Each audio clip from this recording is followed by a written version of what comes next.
बिस्मिल्लाहिर्रहमानिर्रहीम। Dear aspirant, welcome to aspire online classes. मैं उम्मीद करता हूँ आप तमाम लोग अपने अपने घरों में खैर वाफियत से होंगे और अपनी स्टडीज़ को एंजॉय कर रहे होंगे।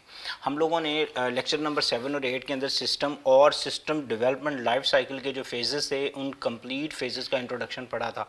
मैंने आपको बताया था कि जो सिस्टम डेवलपमेंट लाइफ साइकिल उसके अंदर जो जो फेज़ इस्तेमाल होते हैं, जो जो फेज़ हमने यूज़ करने होते हैं किसी भी सॉफ्टवेयर हाउस के अंदर एक सॉफ्टवेयर को बनाने के लिए, वो सारे फेज़ मैंने ऑलरेडी आप लोगों के साथ लिस्ट अप कर दिए थे। हम डिस्कस करेंगे उन फेजेस में से फर्स्ट 3 फेजेस। ठीक है, जो मेन फेजेस हैं उनमें से हम फर्स्ट 3 फेजेस जो है उनको हम डिस्कस करेंगे, जिसमें सबसे पहला जो है phase number 1 which is called preliminary investigation. इसको हम प्राइमरी इन्वेस्टिगेशन भी कहते हैं। अब primary investigation in other words also called basic investigation. इस इन्वेस्टिगेशन के अंदर ये एक पूरी टीम होती है किसी सॉफ्टवेयर हाउस के अंदर, जो आने वाले यूज़र, आने वाले जो कस्टमर है उसकी तमाम की तमाम प्रॉब्लम को सुनते हैं और सुनने के बाद उसको एक डॉक्यूमेंट शेप के अंदर लेके आते हैं कि ये जो बंदा, जो क्लाइंट हमारे पास आया है, इसकी ये नीड और ये बंदा ये चीज़ चाहता है और हम इसको इस तरह स्टेप बाय स्टेप इतने टाइम में इतने पैसों के साथ हम इसको कंप्लीट करेंगे। इस तरह की सारी डिस्कशन किसी भी प्रीलिमिनरी इन्वेस्टिगेशन के अंदर हम किसी भी सॉफ्टवेयर हाउस के अंदर इसको हम यूटिलाइज़ करते हैं। ठीक है, अब इसकी एक एग्जांपल ले लीजिए। आप फ़र्ज़ करें कि आप तमाम लोग किसी सॉफ्टवेयर हाउस में सॉफ्टवेयर इंजीनियर हैं और आप एक सॉफ्टवेयर बनाने जा रहे हैं और आपके पास एक कस्टमर आता है, कहता है जी मैं एक फैक्ट्री का ऑनर हूँ और मेरे ऑफिस के अंदर जो लोग काम कर रहे हैं, मैं चाहता हूँ तमाम लोगों का डेटा जो है वो कंप्यूटराइज हो जाए, उनकी बायोमेट्रिक अटेंडेंस, उनकी इन, उनकी आउट, उसके बाद उनकी सैलरीज़ और जितनी भी पॉलिसीज़ वो बनाना चाहते हैं कंप्यूटराइज, वो सारी पॉलिसीज़ आप उनसे सुनेंगे और सुनने के बाद उसको एक डॉक्यूमेंट शेप के अंदर ले आएंगे। इस तरह की सारी डिस्कशन जो बेसिक बातें हैं, जिसमें आपने किसी सॉफ्टवेयर बनाने के लिए जो बेसिक इन्फॉर्मेशन आपको रिक्वायर्ड है और उनका क्या सोल्यूशन है, वो सारी आप प्रीलिमिनरी इन्वेस्टिगेशंस के अंदर डिस्कस करते हैं। अगर आप देखें अपना चैप्टर नंबर 1 उसका सेकेंड लास्ट पेज, जिसमें सिस्टम डेवलपमेंट लाइफ साइकिल के फेजेस जो हैं उसको हमने लिस्ट अप किया हुआ है, तो उसमें फर्स्ट 3 फेज जो इस टाइम आपको स्क्रीन पे नजर आ रहे हैं यही है। ठीक है, प्रीलिमिनरी इन्वेस्टिगेशन, उसके बाद requirement analysis and the third one is data gathering. तो डेटा गैदरिंग के अंदर भी हम जो फेजेस हैं फर्दर उनको भी हम डिस्कस करेंगे। अभी हम प्रीलिमिनरी इन्वेस्टिगेशन पे वापस चलते हैं। तो preliminary investigation is further divided into 5 steps, even you can से 5 फेजेस फर्दर मोर। ठीक है, ये मेन फेज हैं, ये इनके अंदर फेज हैं। अब प्रीलिमिनरी इन्वेस्टिगेशन में जो सबसे पहला फेज है उसको हम कहते हैं सिस्टम आइडेंटिफिकेशन। क्या कहते हैं? System identification. ठीक है, सिस्टम आइडेंटिफिकेशन के अंदर हम क्या करते हैं? सिस्टम को आइडेंटिफाई करते हैं।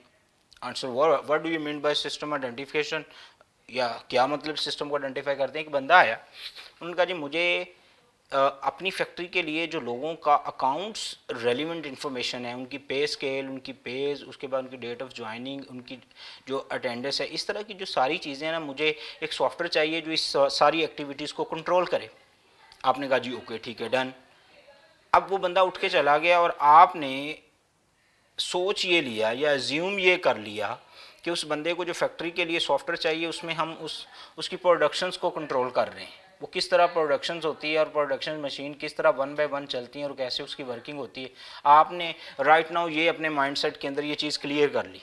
तो क्या उस फैक्ट्री ओनर्स की जो प्रॉब्लम थी आपने उसको आइडेंटिफाई किया? ठीक है, अगर आपने उसको आइडेंटिफाई किया तो आपने उसको बैडली रॉन्गली आइडेंटिफाई किया which leads to failure of the projects. ठीक है, आफ्टर 4 और 3 मंथ्स जब आप खड़े होंगे आपको समझ आएगी जनाब ये अच्छा वो तो ये कह के गया था लेकिन हमने इसका सॉफ्टवेयर बना दिया, तो वो waste of time, waste of money और वो आपका प्रोजेक्ट टोटली जो है वो फेल है और वो किसी काम का नहीं है।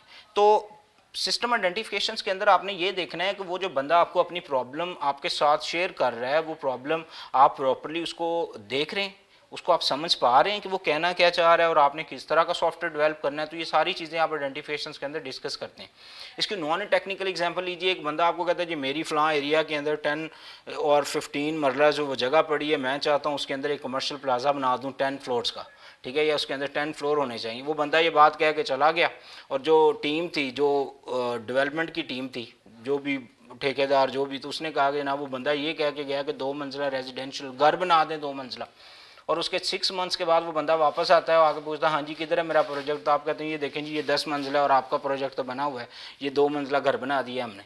तो क्या आपने उसकी प्रॉब्लम को आइडेंटिफाई किया? तो identification basically is the main core area because all steps in the future will totally depend on your identifications. अगर आपने आइडेंटिफिकेशन बैडली की, रॉन्गली की, तो कभी भी आपका जो सिस्टम है वो आपको प्रॉपर वे के अंदर डायरेक्शंस में नहीं लेके जाएगा। और अगर आपने डायरेक्शंस में जाना है, you have to identify system very carefully, ठीक है। तो ये चीज़ आपने आइडेंटिफाई कर ली है। राइट नाउ आपको क्लियर हो गया कि आप किस तरह का सॉफ्टवेयर बनाने जा रहे हैं। तो फ्यूचर के अंदर जितनी एफर्ट्स हैं वो सारी की सारी आप डन करेंगे सिस्टम आइडेंटिफिकेशन के ऊपर। सिस्टम आइडेंटिफिकेशन में आपने जितनी कर ली, फ्यूचर के अंदर सारी की सारी लाई कर रही हैं सिस्टम आइडेंटिफिकेशन के ऊपर। ओके, उसके बाद जो हमारे पास जो नेक्स्ट स्टेप है प्रीलिमिनरी इन्वेस्टिगेशन के अंदर, वो हमारे पास आ गया सिस्टम स्कोप। ठीक है जी, सिस्टम स्कोप में क्या कर रहे हैं आप? सिस्टम को स्कोप के अंदर जो मेजर आप कह सकते हैं जो टास्क हैं, जो मेजर ऑपरेशंस हम परफॉर्म करते हैं, वो मेजर दो ही चीज़ें होती हैं। एक आप लोगों के पास टाइम फ्रेम और दूसरी आप लोगों के पास आ गया जनाब कॉस्ट। एक सॉफ्टवेयर जो बंदा आपके पास आया डेवलप करवाने के लिए, आपने उसको, वो आपको कह रहा है जी मुझे ये सॉफ्टवेयर ऑलमोस्ट 2 मंथ्स में चाहिए, और आपने कहा जी ठीक है ओके बन जाएगा। लेकिन अगर आप बिजी हैं some other projects in some other task, और वो सॉफ्टवेयर 2 मंथ्स की बजाय 6 मंथ्स में चला गया, और 6 मंथ्स के बाद आप उसे फ़ोन करके कहते हैं जी your software is done and ready to use, ready to implementation, वो कहता है मुझे तो नहीं चाहिए, ये बात तो 4 माह पहले की, आपने तब बनाना, मैंने तो कहीं और से बनवा लिए। तो सिस्टम स्कोप के अंदर जो टाइम लिमिट्स होती है which is very very very important, ठीक है। आपको एक टाइम फ्रेम के मुताबिक चलना है और वहीं पे उस सॉफ्टवेयर को उसी टाइम के अंदर बनाना है। And second very important task is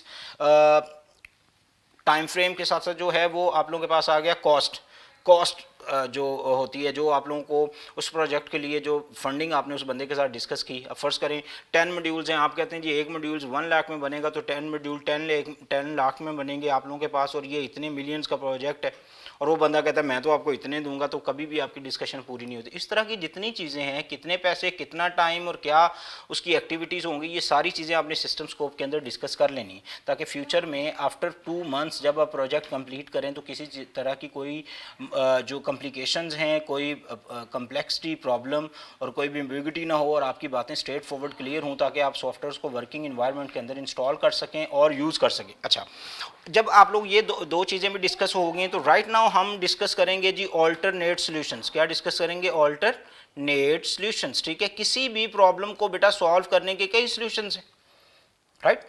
आप कोई भी एक प्रॉब्लम पकड़िए, उसको सॉल्व करने के कई तरीके हैं। मैं अभी आपको एक नॉन टेक्निकल एग्जांपल, आपने घर की छत पे जाना है, 4 मंजिला घर है, उसकी छत पे जाना है, तो कितने तरीके हैं, स्टेयर्स है, लिफ्ट है, साथ वालों के घर से चढ़ के आगे आप उस छत पे चले जा सकते हैं, कुछ भी, ठीक है। तो कोशिश ये करनी है बेस्ट वे क्या है। अगर आप इसको एक सेकंड के लिए सोचिए, तो घर की छत पे चढ़ने का बेस्ट वे क्या है?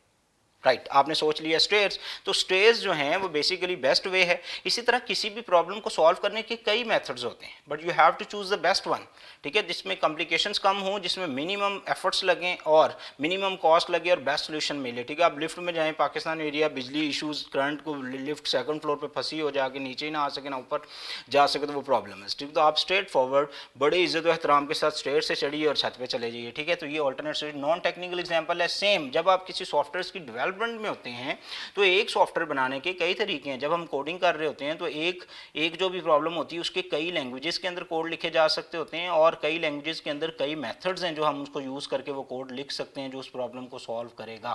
But you have to choose the best language, best way, best efforts आपको लगानी है, और जो बेस्ट आउटपुट होगी वो मिनिमम कॉस्ट, मिनिमम टाइम और ईजी वे के साथ उस प्रॉब्लम को आप सॉल्व करें, which is called best solution और ऑल्टरनेट सोल्यूशंस। देयर अब इसकी अगर आप डेफिनेशन देखिए, SDLC का पहला पेज, उसके अंदर अगर आप इसकी तीसरे पॉइंट के ऊपर डेफिनेशन लिखिए, तो लिखा हुआ है there is a lot of solutions to solve any problem, but you have to choose the best one, ठीक है। तो ऑल्टरनेट सॉल्यूशंस के अंदर हम उसका बेस्ट सॉल्यूशन यूज करते हैं ताकि हमारी प्रॉब्लम सॉल्व हो जाए। And the fourth one is called feasibility study, ठीक है। इसको हम कहते हैं ये फिजिबिलिटी स्टडी है। फिजिबिलिटी स्टडी क्या होती है जी? आपका जो टाइम फ्रेम था, आपने क्या सिस्टम आइडेंटिफिकेशन की, क्या सॉल्यूशन और कौन सी स्ट्रेटजी, कौन सी प्लानिंग आप करेंगे, आप उस सारे को एक पेज के ऊपर लिख लेंगे। आपने ये टर्म अक्सर बिजनेस के अंदर भी सुनी होगी जी, बिजनेस की फिजिबिलिटी बना लें जी, इसकी फिजिबिलिटी बना रहे हैं। नॉन टेक्निकल एग्जांपल, बहन और भाई की शादी है, उसकी शादी की एग्जांपल को सामने रखिए, तो आप वो जो एक पेज के ऊपर लिखते हैं जी किन किन रिलेटिव्स को हमने कार्ड भेजने हैं, क्या खाना हो गया, क्या जहेज़ होगा, सारी चीज़ों का एक प्लान बनाते हैं ना अब्बा जान, वो बेसिकली वो शादी की फिजिबिलिटी होती है। इस तरह जब किसी सॉफ्टवेयर हाउस के अंदर कोई सॉफ्टवेयर बनता है तो उसकी आइडेंटिफिकेशन, उसका स्कोप, उसके लिमिट्स, उसके सोल्यूशन सारे एक पेज पे लिखे जाते हैं कि ये काम करेगा कैसे, ठीक है, वो सारे उस पेज पे लिखे जाते हैं। दी page actually called feasibility report or feasibility study. In feasibility study we discuss the all previous matters in written shape, और उसके बाद आप वंस अगेन उस बंदे के साथ जो फैक्ट्री ओनर है जिसके लिए आप सॉफ्टवेयर बना रहे हैं, आप उसके साथ ये सारी चीज़ें डिस्कस करेंगे ताकि उसका आप सोल्यूशन दे सकें, राइट। उसके बाद हमारे पास आ गया जी the fifth point of preliminary investigation which is called basic plan और ऑल्सो कॉल्ड प्राइमरी प्लान, ठीक है, कुछ भी आप इसको कह सकते हैं, even you can say preliminary plan, ठीक है, कुछ भी आप इसको कह सकते हैं। अच्छा जी, ये जो बेसिक और प्राइमरी और प्रीलिमिनरी प्लान है ये होता क्या जी, ये आपके वो जो चारों फेज जिसमें इवन आपकी फिजिबिलिटी भी है आप उसको सामने रखते हैं, and you peoples are sitting on a table and you are talking about the problems, their solutions, and you guys are dividing your task. मतलब आप 3 लोगों की टीम को कहते हैं भाई बात सुनिए, आपका काम है सिर्फ डेटा इकट्ठा करके लाना है, उसको कहते हैं जी आप लोग कोडिंग करेंगे इसकी, उसको आप कहते हैं जो आप इसके जो विजुअल हैं वो बनाएंगे, इस बंदे को आप कहते हैं आप इसके प्रोटोकॉल सेट करेंगे, मैं जनाब इसका डिज़ाइन बनाऊंगा। तो हमने आपस में एक आपने अब वो जो पूरा वर्क था, वो जो काम है पूरा पूरा प्रोजेक्ट का सॉफ्टवेयर बनाने का, वो हमने आपस में डिवाइड कर लिया। उसका होगा क्या, हर टीम अपना काम परफॉर्म करेगी, हम सारे टास्क को एंड कंबाइन करेंगे और हमारे पास एक सिस्टम बन जाएगा, ठीक है। तो प्रीलिमिनरी या बेसिक प्लान के अंदर हम उसकी टाइम फ्रेम चीज़ें सारी चेक पॉइंट, चेक लिस्ट कह सकते हैं आप, उसमें सारी चीज़ें चेक कर रहे होते हैं, ठीक है, ओके, और आप अपने टास्क, अपनी एफर्ट्स, अपना वर्क परफॉर्मेंस जो भी है उसको आप आपस में डिवाइड कर रहे होते हैं, सारी टीम आपस में डिवीजन कर रही होती है, और डिवीजन के बाद फिर हमने अगला काम करना होता है, ठीक है। तो this one is called basic plan. अगर आप गौर कीजिए एक सिस्टम की आइडेंटिफिकेशन से लेकर right now you guys are ready to start your project, ठीक है। तो ये सारी चीज़ें हम इसीलिए इसको हम कहते हैं ये इन्वेस्टिगेशंस हैं, ठीक है, इसीलिए हम इसको कहते हैं ये बेसिक इन्वेस्टिगेशंस हैं, ये बेसिक या प्राइमरी इन्वेस्टिगेशंस हैं, ये प्रीलिमिनरी इन्वेस्टिगेशंस हैं। आप लोगों को ये चीज़ क्लियर होगी, अपने सिस्टम को उसके टाइम फ्रेम, उसके पैसे, उसका स्कोप, उसके सॉल्यूशंस, उसके प्लान, उसकी फिजिबिलिटी आपने एक पेज पे लिख ली, एंड आज हमने उसकी मीटिंग भी कर ली कि कौन बंदा क्या काम करेगा, और विद इन 1 मंथ हम आपस में फिर मिलेंगे और अपनी चीज़ें आपस में एक्सचेंज करेंगे कि हमने क्या क्या वर्क परफॉर्म किया, ताकि हम देखें हम प्रोजेक्ट के किस एरिया तक पहुँचे या हमने कितने % अपना प्रोजेक्ट सॉल्व कर लिए। तो now you are ready to start your project, और रेडी टू स्टार्ट प्रोजेक्ट में आपको जो फर्स्ट काम करना है वो जो रिक्वायरमेंट एनालिसिस की टीम है, ये जो 3 लोग हैं, ये रिक्वायरमेंट एनालिसिस के जो लोग हैं, ये उस फैक्ट्री ओनर्स के साथ फिर से मिलेंगे, उसे फ़ोन करेंगे, सर ज़रा तशरीफ़ लाइए, उसके साथ बैठेंगे, बातचीत करेंगे, उससे पूछेंगे सर बताइए आप अटेंडेंस बायोमेट्रिक करना चाहते हैं, वो कहते हैं जी बिल्कुल मैं अटेंडेंस बायोमेट्रिक करना चाहता हूँ।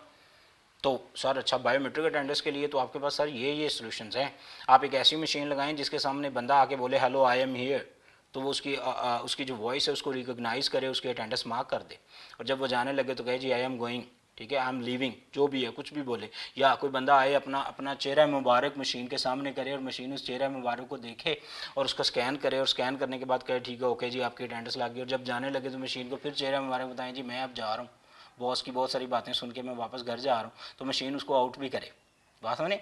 उसके बाद आपके पास एक और तरीका है, आप उसको कहें जी एक मशीन है छोटी 10-12 हज़ार की मशीन, आप थंब लगाएं, मशीन फिर भी अटेंडेंस लगा लेगी, जाते वक्त फिर थंब लगाएं वो आउट कर देगी। तो there are lot of solutions, ठीक है, lot of machines which you can use in biometric attendance, but आपने उस बंदे को बताना है सर ये इतने लाख की है, ये इतने लाख की है और ये इतने हज़ार की है, आप इसमें से कौन सी यूज़ करना चाहते हैं। वो कहेगा जी मुझे ये वाली मशीन चाहिए, मुझे जनाब फुल बॉडी स्कैनिंग मशीन नहीं चाहिए, मुझे तो अटेंडेंस लगानी है, तो मुझे आप बायोमेट्रिक अगर अटेंडेंस में थंब स्कैनिंग मशीन लगा दें इट्स अनफ। तो अब आप जो फ्यूचर में जो कोडिंग करेंगे वो आप बॉडी स्कैनिंग वाली नहीं करेंगे, आप थंब स्कैनिंग वाली करेंगे, ठीक है। तो इसको हम इसीलिए कहते हैं रिक्वायरमेंट एनालिसिस, फेज नंबर 2, इसको हम नीड एनालिसिस भी कहते हैं। उस बंदे से आप सारी बातें पूछेंगे, सारी बातें उससे करेंगे, वो बंदा टेक्नोलॉजी का बंदा नहीं है, उसको आईटी का नहीं पता, उसको कंप्यूटर्स यूज़ का नहीं पता, आपने उसको चीज़ें दिखानी है, वो उनमें से कोई एक चीज़ बेस्ट, इसकी नॉन ही टेक्निकल, आप एक कपड़े की दुकान में जाते हैं वो आपको सारे कपड़े दिखाते हैं, उसमें से आप बेस्ट चूज़ करते हैं, same this is called requirement analysis.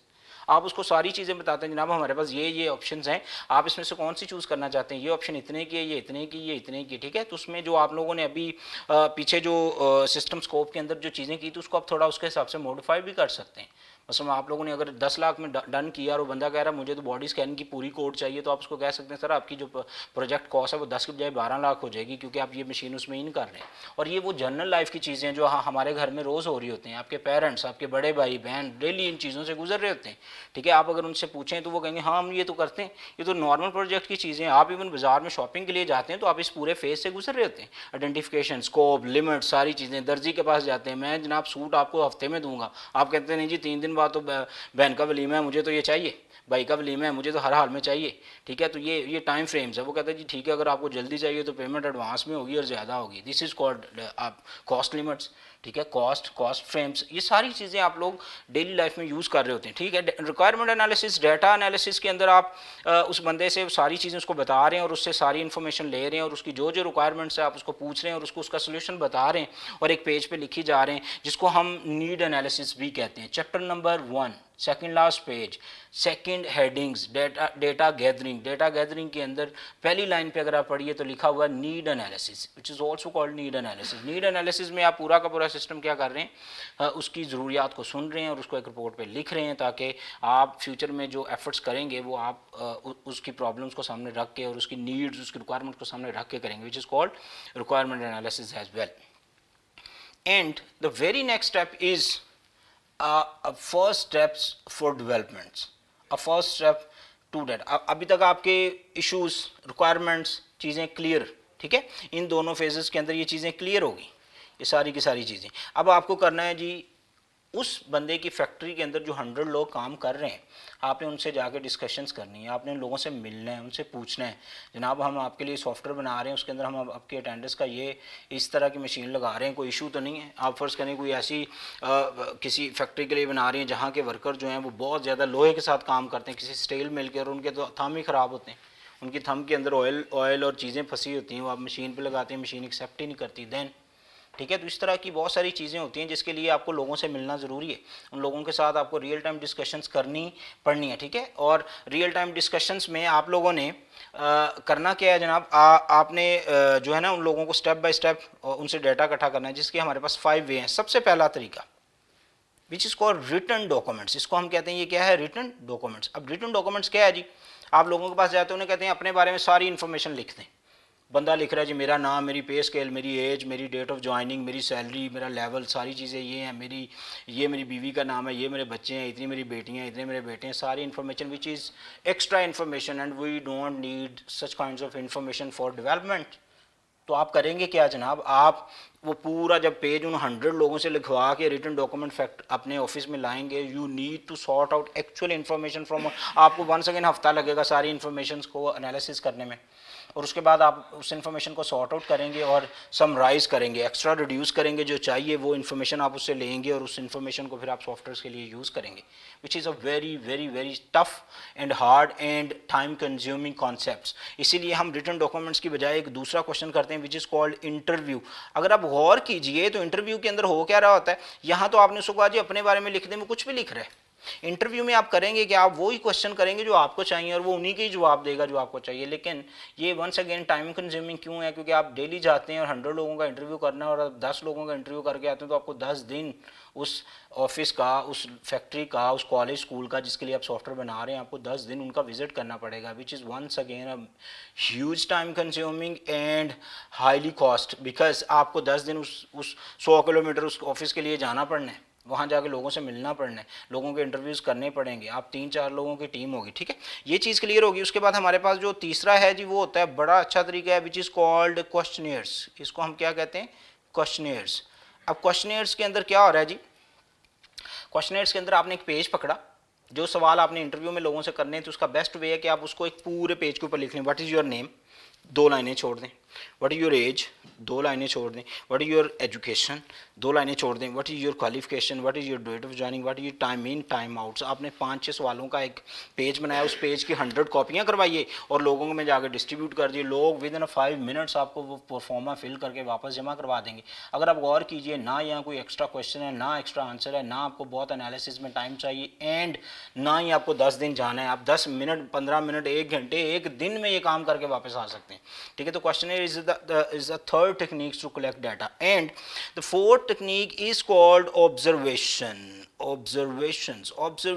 Observation जी वो टेक्निक जिसमें हम ऑब्ज़र्व करते हैं। आप फैक्ट्री जाएंगे, 2 दिन लोगों से मिलेंगे, चाय शाय पियेंगे, गपशप लगाएंगे, खाने खाएंगे, लोगों से पूछेंगे वो इंडस्ट्री को लाइक करते हैं नहीं करते, वो लोग इस सॉफ्टवेयर को अच्छा जानते हैं नहीं जानते, अगर उनका डाटा उसमें एंटर कर दिया जाए तो वो काम कर सकेंगे कि नहीं। आपने देखा स्टील मिल है, लोगों के हाथ ज़्यादा ख़राब हैं, गंदे हाथ होते हैं, वो बायो उसमें आप थंब स्कैनिंग लगा दें। अब आपने ऑब्ज़र्व किया यार ये लोगों के तो हाथ ही ख़राब होते हैं, अगर ये थंब लगाएंगे तो वो मशीन तो उठाएगी नहीं थंब, ठीक है, तो ये तो काम सही नहीं रहेगा। तो फिर आप क्या करेंगे, फिर आप फेस रिकॉग्निशन की तरफ आ जाएंगे, आप वॉइस या आप उसे वैसे कहेंगे जनाब आप जो है पूरा हाथ उसके ऊपर स्कैन करेंगे, तो हाथ का कोई भी पॉइंट स्कैन हो गया तो वो इन्फॉर्मेशन स्कैन हो जाएगी, राइट। तो आपने ऑब्जर्व कर लिया कि ये भाई थंब स्कैनिंग वाली मशीन यहाँ फेल है, ठीक है, तो आप उसके लिए मशीन चेंज कर देंगे। तो ये ऑब्जर्वेशन है। Observation is a very good technique, but इसके लिए जो बड़ी मेजर चीज़ रिक्वायर्ड है वो आपकी स्ट्रॉन्ग ऑब्जर्वेशन चाहिए। आप देख के आगे आपको लगा ये ऐसे नहीं होगा, और आप आए आपको पता चला भाई वो तो बड़े पढ़े लिखे लोग थे वो तो कर सकते हैं, ठीक है, तो आपकी ऑब्जर्वेशन फेल मीन आपका प्रोजेक्ट फेल, क्योंकि आपने सारी चीज़ें इन्हीं चीज़ों को सामने रख के फ्यूचर में डन करनी, और आप वो कैसे डन करेंगे जब तक आप लोगों को ये चीज़ें क्लियर ही नहीं होंगी। And the last phase of data gathering is sampling, which is also called sampling. Even you can say sampling is straightforward, no issue, ठीक है। तो सैम्पलिंग क्या है जी, आप लोगों के पास 100 लोग थे जिनसे आप जाके डेली लोगों से मिल रहे हैं, डिस्कशंस कर रहे हैं, टाइम कंज्यूम कर रहे हैं। आप ऐसा करें ना, उसमें से 20 लोग ले लें, 80 को छोड़ दें, 20 लोगों से इंटरव्यूज़ कर लें, 20 लोगों से डिस्कशंस कर लें, 20 आपको पूरी बाकी जो 80 लोग हैं उनकी पिक्चर भी क्लियर कर देंगे। हाँ यार वो हमारे वो लोग वो कर सकते हैं, वो नहीं करेंगे, वो ऐसा नहीं है, वो उनका थंब स्कैनिंग का इशू आएगा, उनका नहीं आएगा। आप उस फैक्ट्री के मेन जो 20 लोग हैं उनके इंटरव्यूज़ कर लें, उनसे मिल लें, वो आपको सारी पिक्चर क्लियर कर देंगे। तो उन 20 में से 17 लोगों ने ये कहा जी ठीक है ओके थंब स्कैनिंग ठीक है, तो आप कह सकते हैं जी इन 100 में से जो 80% 85% लोग हैं वो इसके हक में, और 20% लोग या 15% जो लोग हैं वो इसके हक में नहीं है।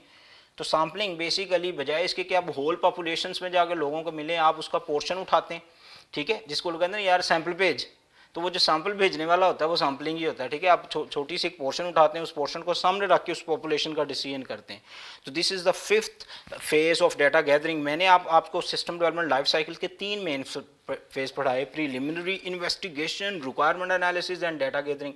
होप सो आप लोगों को ये सारी चीज़ें क्लियर होंगी। हम इंशाल्लाह नेक्स्ट लेक्चर्स के अंदर इनकी जो बाकी फेजेज हैं उनको भी 1 बाय 1 डिस्कस करेंगे। अपना बहुत सारा ख्याल रखिएगा। अल्लाह हाफिज़।